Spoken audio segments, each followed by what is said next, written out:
This week, once again, we discussed EU-Russia relations following the arrest and imprisonment of Навални. I told the EU High Representative, Josifh Borel, that I thought he was right to go to Russia for talks with Lavrov, but that he went with a weak hand of cards.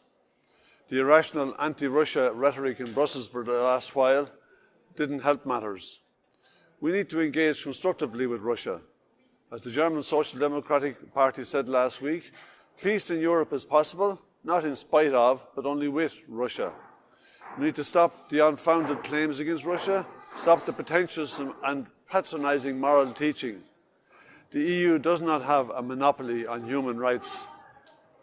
Where is the EU regard for human rights when our member states continue to provide arms and training to Saudi and the UAE, who are using same to carry out collective punishment against the people of Yemen, where millions are starving?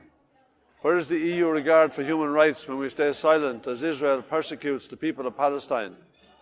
Last year, Israel killed more than 30 Palestinians. They weren't imprisoned like Навални, they were murdered. But did we introduce sanctions against Israel? No. Where are the sanctions for Israel continuing to steal Palestinian land? Where are the sanctions against Israel for illegally occupying the Golan Heights in Syria? Where are the sanctions against Turkey for illegally occupying Iraq and Syria? The US is stealing Syrian oil and illegally occupying the country. Are we okay with the US ignoring international law? Maybe we should start applying the same rules to everyone before we start throwing stones at Russia.